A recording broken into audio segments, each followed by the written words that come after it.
within that, did you see the distances covered? Yeah, Mainoo was the top of most that we've done all year, all season. The most distance covered by any Man United player in a game all season. Yeah. And I think they showed 8 or 9, like top 8 or 9. Yeah. And 5 of them were in that Man City game. Yeah. It's it dispels the myth that Kobbie Mainoo don't move. Hello and welcome to Uncensored. My name is Joe. That is Adam McKola. Adam, it's Tuesday. It's a delicious week. We've got loads to talk about. But first of all, how the blinking snoring are you?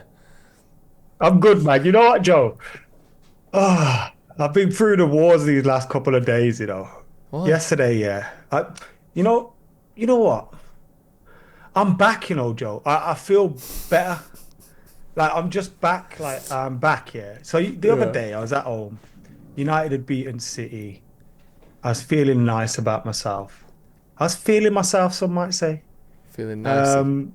So then I decided to have a few beers. Alone in my kitchen, yeah, which is the saddest thing ever. Just playing tunes off YouTube. Yes. And then it elevated anyway. I went, oh God, I got no beers left. So I thought, all right, I got a bottle of Jameson somewhere. I've always got a bottle of whiskey lying about. Cracked open the JMO, little bit of ginger ale. I was like, ooh, you know what would top this off? A nice little limey. Lime. Yeah. Squeeze that bad boy in there. Yeah. And then you know what you do as well? You rub it around the rim of the glass. Oh, yeah. Anyway, I go to cut it. It's rock solid and like the skin was tough. Yeah. So I bounced off the lime, cut my finger. But it's the you won't even see it on the camera. Yeah? It's the tiniest you can see cut. It a little bit. Go the other way. It's the tiniest cut, yeah. Go that way. But it's the most painful thing in the world, yeah. And it doesn't stop pissing with blood. Like, it just keeps bleeding. And then my back hurts. Because the other day I did some kick-ups in the garden. And then, like, because it's been snowing and cold and wet, and I've got decking, the decking's got like a little mildewy build-up on the top of it. Little slime. And I've sent you the video, haven't I? Yeah. And I fell on my arse doing kick-ups. But what happened was, it was right on my bum. Like, boom. Like, so you know my hips and my lower back? Bruv. Feels like someone stuck an umbrella in me and opened it. Jesus. But I say that to say this. I'm so back.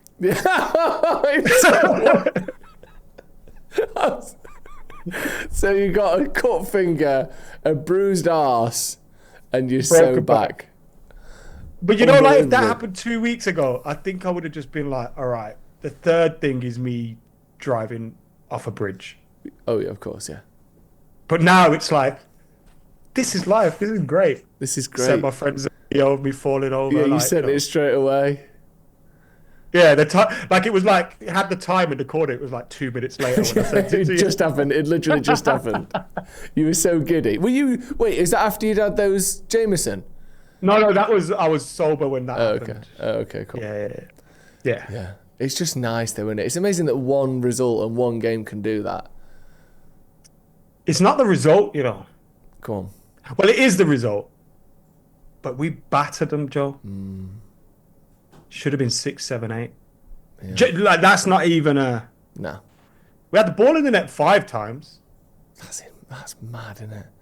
And then Maguire. Yeah. And Bumo. Ahmad hit the post. Yeah. Casemiro from 2 yards out. Casemiro. I know. He's Brazilian, and you have to let him off if he tries to chip the goalkeeper from there. Yeah. To be honest, though, because Donnarumma's laid down, he don't really have many options, does he, by the time he gets to it? And you know what? I'm not saying this as a reaction to Sunday or Saturday, whenever it was. Saturday. I'm saying this. I just think Casemiro, he's on extortionate wages, which might be an issue. But you could also argue he probably deserves it because he's Casemiro, right? But he's not actually been a bad signing when you look at it. He's had one awful period of time, yeah. Yeah. Like a really. Remember when Jamie Carragher said, "Leave the football before the football leaves you." Yeah. He got dropped by Ruben Amorim. There's been various periods of time where he could have become an issue, and he never has. He really wants to play for Man United. He understands the club. He grafts. He's looked after himself. He looks fitter than he's ever been. I think we extend his contract, Joe. On current terms on cheaper lower wages. Yeah, I could see that. Because the overhaul in midfield, right, Bruno could leave, but probably might not. Yeah. Kobbie's not going anywhere now. No. So you got Casemiro. So you've got a midfield. Ugarte. No. There's a reason I've not said his name. Oh, okay, sorry. So in those three players I've just said, Yeah. you've got a midfield there, right? Yeah. So then Ugarte is going to go. Yeah. Who else we got in midfield? Have I missed That's anyone? it. That's literally it. Until obviously Apart from you've the got young academy kids, players. right? Yeah. Yeah. So Ugarte goes. You buy two more. Yeah. Bring Sekou Kone into the fray a little bit. Maybe the Fletcher boys. I don't know. But then you go, all right, Casemiro, you're getting older now. We're going to look after you, wrap you up in cotton wool. Boom, you sit on the bench sometimes. Now our new guys start. But it has to be on lower wages, doesn't it? Yeah. I think the room. And I mean like 2/3 of what he's on now. Yeah, maybe even. He's on 300 grand, like 200 grand a week. Yeah. If we can get you just under 200k, you can have an extra 1+1. Something like that. 180, 190. I think that's it. Because he is mustard, you know. Yeah, and in certain games, I think if you put a Baleba next to him as well, do you know someone who's just got legs for days?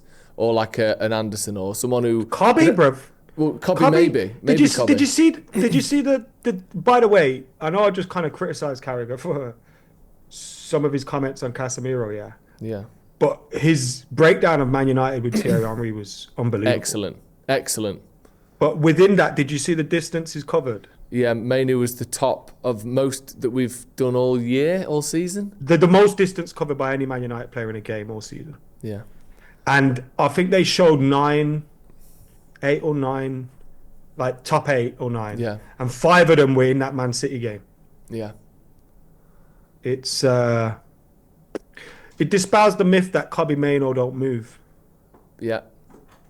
So good. You know what? How scared were you, Joe, about losing him? I was so scared. Almost. I was so scared. I was almost like I just was so certain that he wouldn't leave on a permanent. I wasn't even thinking about that. I couldn't think about that.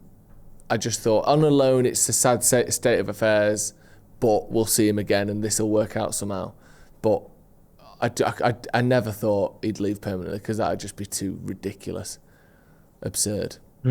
He's got everything, you know, like genuinely. And the beauty of it is he's going to get stronger and he'd probably put a little bit of height on. Maybe, I don't know. But he's going to get stronger. Yeah. He's going to get stronger. And he's like short passing, long passing. Got it. I can score goals if I need to. Never loses a duel, really. That's Aerial improved, duels. though. I think that's improved.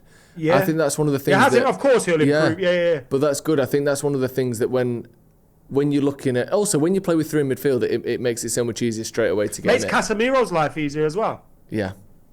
Because you know Casemiro, Bruno goes and then Casemiro's just like... And that's one of the things that I noticed. The gaps between our players under Amorim compared to the gaps, like the distances. They were so close together against City. Yeah. Like they always had an option. Wow, it was a beautiful, I wonder as well, performance. The thing looking forward will be when you're sat back a little bit, and we weren't sat in our own half back, I don't mean that, but the distance between our attackers and our back line was very small against City, even though it was just outside the 18-yard box or just inside for a lot of it. It wasn't really, really deep. But when we're up the other end of the pitch, and teams are counter-attacking against us against the likes of Fulham or West Ham or Wolves or whatever, that will be interesting to see how we keep the gap small in those sorts of games. Because we've struggled But all then season. surely... Go on. Finish point, sorry. Well, we've struggled all season, haven't we, in games where we've had more of the ball. And I think part of that's because when you're being transitioned against, the gaps are just naturally bigger because people are sprinting through. But then ultimately, right, the theory is, and obviously Carrick, I think in the 4 games we've played, it's interesting as well, he's been up against Tuchel, Emery, Arteta, Pep, not lost any games. Mad that, isn't it? What an absolute roster of managers to play against as well in your 4 games. Yeah, rosters are great. But, so you know how you're saying, like, we were quite deep on the edge of the 18-yard box up until maybe the halfway line or just inside the halfway line, and then we'd move that block, like, up and down. Like, just imagine that block moves forward 20 yards, right? Yeah. Against those teams. But I think Carrick's already shown, like, I'll mix it up. Yeah. I'll be a little bit fluid tactically. I think he played a 4-4-2 or like a diamond in one game for us. I think he's played 4-2-3-1. Like, he's played like 2 or 3 different formations, all of them with a back 4, at least on paper. I know out of possession it's a bit different. Yeah, I don't know. I'm just very impressed by what Michael Carrick is doing. He's really good. And then you know what's good? He came into a dressing room where I don't think the players threw the manager under the bus. No, I don't. It wasn't like you could. He's coming to a good one. Smile and. But then on the other, do you think that helps Carrick, or do you think that could be a negative? Well, in that they kind of like a little bit gutted, a little bit flat. Yeah, and also I think as an interim, if the team you're coming into was just fuming and sick of the last manager, a few pats on the back and a smile here and there can lift morale by like 50%. Whereas with this, it's not going to quite be as easy, but maybe it is just more helpful that they're happier. I think there's improvement in that. Also, if they were a little bit hung up on Amorim, they had that little period under Fletch. Mm-hmm. Like shake the cobwebs off, sort your shit out, like get your big boy pants on. Then Carrick comes in. Then you got Ahmad and Bumo coming back. That's massive, that. Players, and again, look, Amorim would have probably done a little bit better with them towards the end, but at the same time, he did have a lot of those players for some of the bad games that we had. And then you have some injured players coming back, Kobbie, Bruno, etc. Yeah, who else? Maguire. Yeah, Maguire. And Dillett soon, hopefully. Yeah, so I think it was a big, like, everyone gets lifted. And then there's also a few things that we haven't really picked up on as fans, right?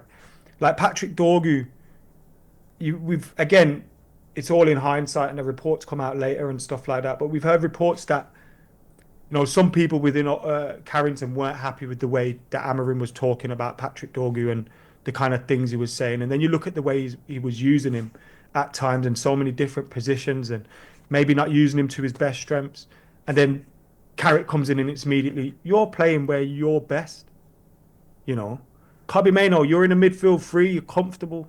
Yeah. Like all the centre backs in a back 2, in 2 centre back partnerships. It's just simple. Everything's simplified now. Like everything is basic. Lenny Yoro comes in. One of the big issues for me with Lenny Yoro in that 3 centre back system was he'd be out on the right or the left or wherever, and he'd get dragged into fullback positions. And when you're a big gangly centre back, you don't want to be over there, bro. You don't want to be on that side of the pitch.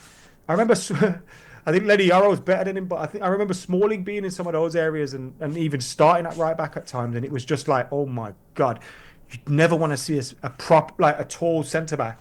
I don't know, maybe Ben White kind of maybe proves the theory wrong, but I just think a centre back learning his trade, who's used to playing in two centre back system, getting dragged into wide areas because he's now playing in a back 3. And then you always had those gaps in between the defenders where it was like no man's land, where it's like, do I go? Do you go? Who goes? Like, I don't know what to do here. And I think just simplifying everything has probably really helped as well.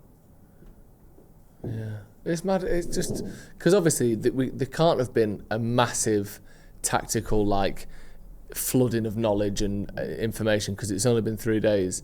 But I do think what you've said there, the simplification of things, I think in a way it's not really fair on Amrin because, you know, if you want to change system, then the club but should back you to do that if they hired you in the first place. Yeah, if they hire you. Yeah, so the fact that we've and you got tell them that. A squad full of players who are more suited to a 4 still, and maybe that was always going to be the case after one summer transfer window, so you can look at that as, did we, you know, not give Amrin the time he needed, but it does help to switch back, like you said, to a system that more people are comfortable with right now. Most footballers, right? All footballers are comfortable in a 4. Yeah. It's just that some will also be able to play in a back 3 system because they've done it so much and they're used to it, or they're just very intelligent footballers. Or it happens to suit their play style. Like someone like a Jeremy Frimpong, I think if a back 5, you know, it didn't exist, he wouldn't be rated as highly as he was at Leverkusen. It's great for bad fullbacks. Yeah. You finally become a wing back and you're like, yo, there's 3 centre-backs behind me now. It's great, it's great for wingers who can't shoot and fullbacks who can't defend. That's who it's great for, isn't it? Yeah. Yeah, but, so I think like most footballers, like, you know, pick out any country in the world, right? Spain.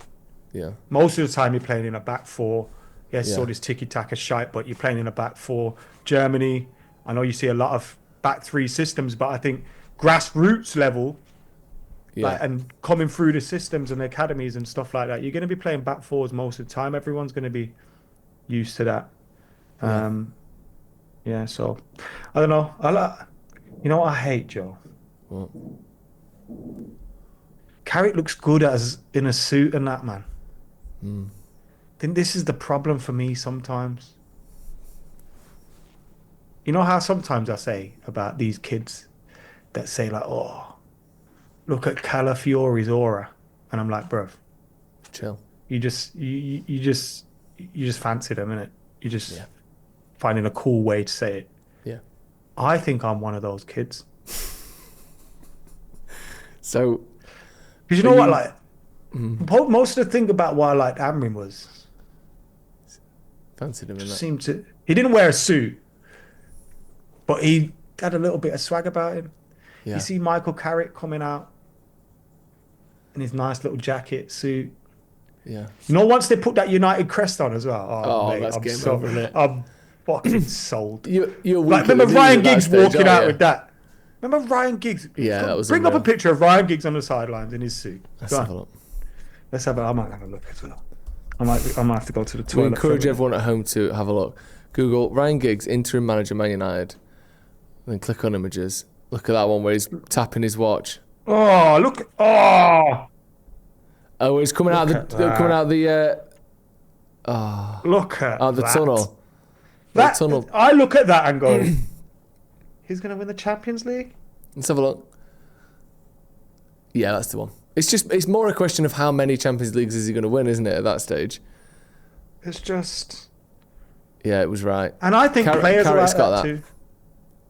Carrick's got that. He smells really good as well. Let's be honest, to that thing you're talking about there, that the kids call aura, that people our age call being sexy, is what won Zidane 3 Champions Leagues in a row. Almost entirely. Also, I think because his head is so shiny, right? Who are we talking here? Zidane. It bounces a lot of light back off it. So you could almost be like, is that a halo? Yeah. Yeah. Like, has he been sent down from heaven to win these Champions Leagues? Yeah, because he does look very... You could imagine, you know them sculptures where the fella's already got his penis out. You know them sculptures. Zidinus. But you know the sculptures I'm talking about. I know the ones. Zidane does look like one of them, innit? Like, yeah. Like his face is very chiseled. He's got that bald spot, but some hair. Muscular. Like, strong. He looks like one of the last leaders of Rome. Yeah, he does. Yeah, he's got a very. He's got a face that could survive the ages, hasn't he? It works in any era. That face. Yeah, and that won him 3 Champions Leagues. So maybe Michael Carrick can get the job on aura alone. They're saying. Also, like Carrick. I think we kind of perceive him as this little quiet boy because he Yeah, replaced Roy Keane. He was a little bit different. He wasn't barking and screaming orders out on the pitch, and he just led kind of by example rather than, yeah, he didn't say much, did he? no, I think because of that, we kind of look at him and go, like when you see Roy Keane, you go, yeah, I could see him in the dressing room fucking bollocking some people. yeah, Like, but Carrick, you don't really look at him and think I see him as a leader of men, right? yeah, But I think football's almost changed, isn't it? yeah, Football, I think he is more of a modern coach than Ollie was, maybe, or Giggsy, or all them lot. yeah. Needs to get rid of Jonathan Woodgate, though, man. Yeah, we'll work on that next season. But for now, Get Wazza in. yeah, Kaza and Wazza. that's nice, isn't it? That's But then really if nice. Wazza becomes like Manchester United assistant manager, I might not see him again for a while because you can't then. Yeah, what is all this? You were just on his podcast the other day with him. 5 of you sat around the smallest table I've ever seen. Your knees touching David Ornstein's under the table because it was such a tight squeeze. What was that all about? Did you see? Yeah, I did that thing where I go, you know what United should do? Go for Jurgen Klopp. I did that thing. You brought in your little thing. Your little homework school project. Just like, what the hell's going on here? David Ornstein, I watched it back and David Ornstein went, Yeah. Good. obviously I was joking a little bit. It's more around, like, just imagine needing a bulletproof team boss to go to a game. Yeah. Just imagine your stomach on the morning of a Man United Liverpool game. Oh my God. You'd be sick. You'd literally vomit. You couldn't It'd be do carnage, wouldn't it? It'd be so scary. Yeah. And like during the Cold War, when like we'd evict like some sort of Russian spy, and to make up for it, they would evict the same number of British spies. So I think if we went for Klopp, they would have to go out their way to try and get like Fergie or someone to be their manager. An ambassador. They'd have to do some. They'd have to have a retaliatory strike because otherwise, Like Kenny Dalglish rocking up at Anfield yeah, to watch they'd games. have to do something huge. Who could they even get? He's the only Ronaldo? one that we love enough. Ronaldo, is that what he said? Yeah. Yeah, get Ronaldo to be the new manager. They'd have to do something. They couldn't just let us have Klopp and not do anything back. He might be going to Madrid though. That's possible. Seeing that. Do it. Well, you want him. Here's something for you then. I wanted to talk to you about this. Manchester United are among a host of clubs considering the introduction of an IMAX-style experience for non-match-going fans. Have you seen this? Is it like the digital season ticket? Yeah, so I'll read just a little description for people who haven't seen it. United have held tentative discussions about the possibility of offering a digital season ticket to fans around the world. Fans would have the chance to pay a subscription fee to stream games from a specific section of Old Trafford. Rather than opt for the traditional television camera angle with commentary, fans would be invited to view the matches from the terraces and hear the sounds of the crowd. United are not That the only can't club. work, surely. No. United- I like the idea. Yeah, Look, when you're online after a game like we saw on Saturday, what kind of videos are the best? It's the ones from the shots of the crowd crowd. where you can see the limbs and you can hear the Yeah. roar, and obviously the TV angles are all good, but those are the ones where they go for the viral the most, right? Like, yeah, so I understand the concept of selling that to people that can't get to games or don't live in England or whatever. Even people that can get to games, like, no, actually, you'd be at the game, wouldn't you? Yeah, But I ignore that. not It everyone who wouldn't be can for get away to go games. goes every week though. Yeah. So yeah. I think it's a good concept. It wouldn't work though because Manchester United can't sell television packages for Premier League games. Surely there's regulations rights to against that. a There's good regulations against that, right? Like, because it Yeah. becomes a TV production then, doesn't it? Yeah, because the Premier League, we don't own the rights to our Premier League videos as a club. Yeah. The Premier League does, and they sell it to Sky Sports and TNT and Amazon and all that. The other thing I would say is, I do obviously get, like you said, the idea of being in the stadium and feeling a bit more like you're in the stadium. That's great. But I would say one of the few things, and maybe in fact the only thing that is better about being at home, if there's probably one single thing, and it's that you get to see everything. Whereas when you're at the game, especially if you're in a corner, sometimes the stuff you don't see, who was that who kicked that ball? I missed that. Was it offside? Was it offside? Yeah. Was it onside? I couldn't even tell who headed that. Those sorts of things are the only thing that is sort of improved by having a better. I don't know why you would get rid of that.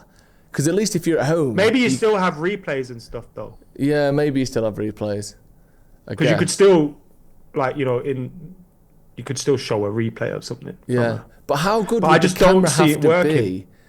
Maybe if one of the options you can tally across and it's like Stretford end upper, or you can sit in the manager's seat or whatever. Like, do you know what I mean? And I don't think they'd be doing tier 2 jobbies. I think it has to be, because am I right? No, it'd be behind the dugout. It'd be dugout. I get, yeah. Media. We have set some cameras up in the media section, right? Which is again behind the dugout, but a bit further back. Lower tier, round the corners, maybe. Yeah, but if you think of that, lower tier around the corners, right? In person, when you've got human eyes and the actual planet in front of you, the view is pretty tricky. That's where we sat for the derby. That's the seats I'm talking about, obviously, right? Sorry, I'm just reading this article to see if there's anything on Premier League regulations. Yeah. But carry on. So imagine that view where, like I said, in person it's already a bit tricky at times when things are going on at the other end. Now imagine you're watching that on a mobile phone. Impossible. What are you even going to see unless they're shooting at your end? It feels to me like you're offering potentially one of the worst bits of being at the game. An agreement with the Premier League would have to be struck as clubs do not own broadcast rights. Game over. This doesn't happen. Game over then. Or it becomes a Premier League thing. Yeah, they might do it and maybe give us like a Premier League subscription service where if there's more people that do the Man United one, then you get a bigger chunk of the earnings or something. I can't see that ever happening through the club. No, I agree. Phil Jones, he's done a little video. Always believe in Phil Jones. He's been one of these quick fire questions that everyone gets, right? And it's asking Phil Jones, would a prime Phil Jones start for these current teams? Okay? And Phil Jones is answering it. Yeah. Man United, what would you say? He said no. Yes. He starts for Man United. Yeah. Man City? I think prime Phil Jones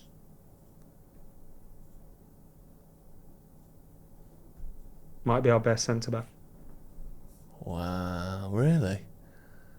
Phil Jones without injuries is a fucking beast, bro. I know he's good. Let's not forget that. There's a reason we signed him. There's a reason Fergie said he was better than Duncan Edwards, which is a bit wild. I don't know if he said that. I'm paraphrasing. There's a reason why I was on video saying he's going to be the next United and England captain. Yeah. Even though that's really bad now.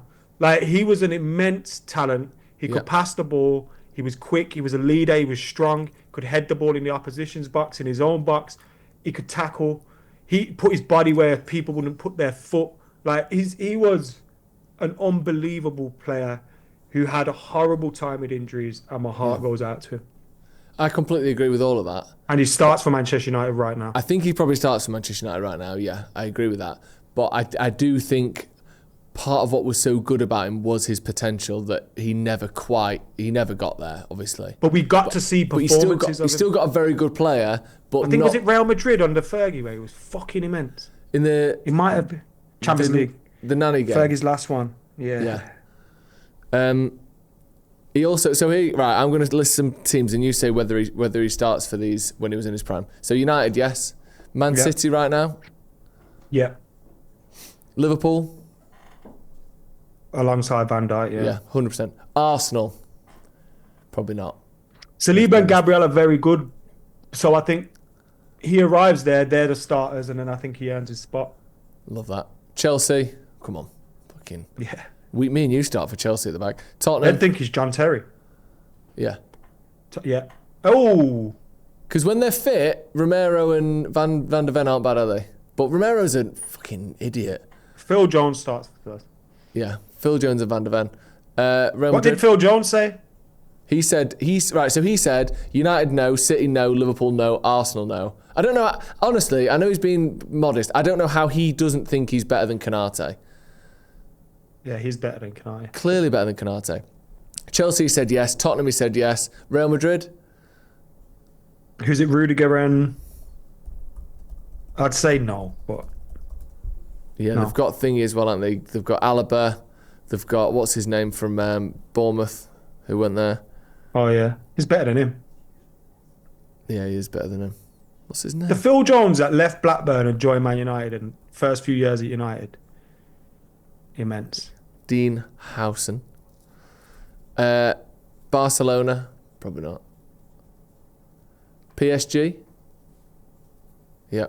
And Bayern Munich? Yeah. 100%. I agree. He said yes to PSG and Bayern, by the way. No to Barca and Real. Barcelona's a different kettle of fish, isn't it? Yeah.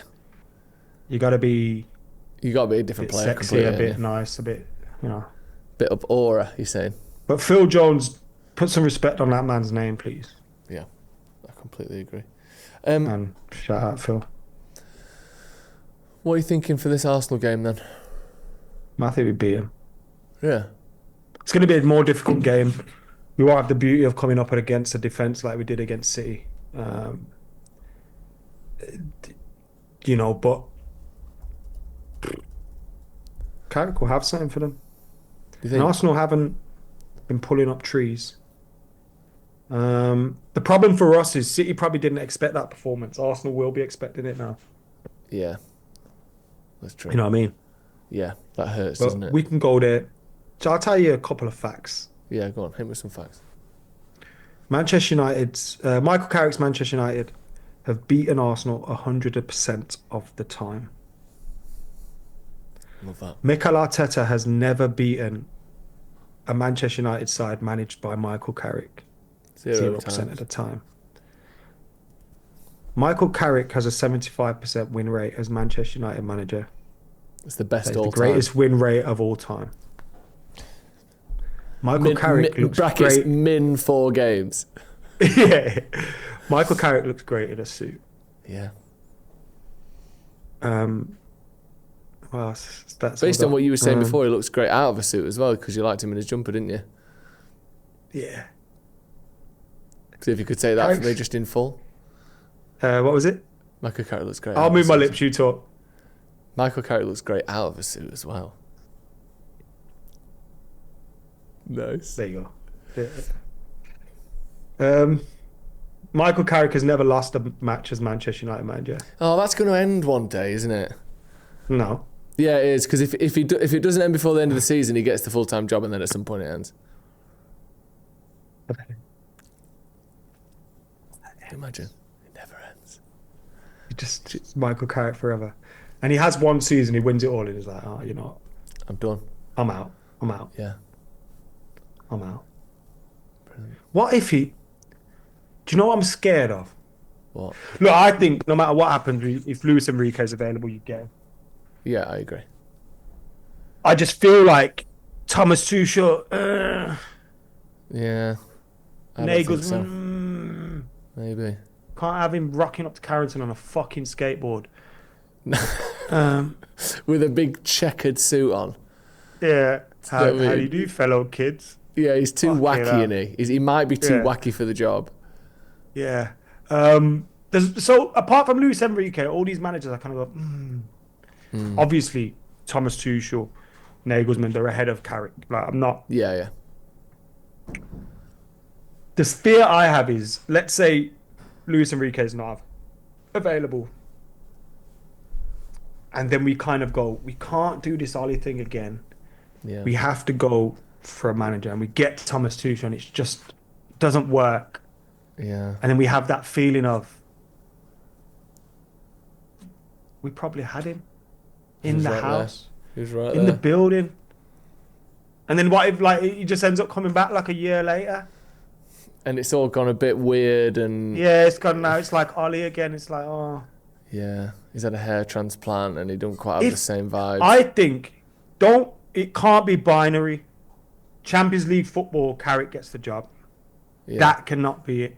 Okay. Because we could get Champions League football by Villa being a little bit wobbly and Liverpool and Chelsea just being equally as shit as everyone else. Yeah. Right? It has to be like, can we see building blocks being put in place? Can we see this team, continuing to improve, the football getting better, different games, how we've been performing? How did we perform against teams in the lower half? How did we perform against teams in the top six? How did we perform in the big games? How did Michael Carrick carry himself in the press conferences? What did he say about Manchester United? How did he speak about himself? Is he developing young players? Are the players improving? It has to be about all these different things. It can't just be about, we got Champions League football, give him the job. Yeah. No, I agree. Like it's a mistake to do that. We need to be more clinical and scientific than that. Let him Yeah. audition, let him interview for the job, let him be a candidate with everybody else. And if you feel like at that time he's the best choice, you have to do it. You can't let Ollie scar you. He's not the same person. It's like when we brought in Mourinho and everyone goes, Mourinho didn't work, you can't do a Conte, or like, it's like, makes no sense, bro. What are we even talking about here? Yeah. If he fits the we had model that we Amarim want. now. We can't get another young coach. What does that even mean? No, it's ridiculous. If he Keep fits the going till model you get the right one. that the club are setting out, and he does the things that they want him to do, he should be in with just as good a chance as any other manager, I'd say. Let him interview. Yeah, let him interview. Right, Adam. That's it. Uncensored, done. Carrick, it's hard to believe it's not Clough. Right. See you in a bit.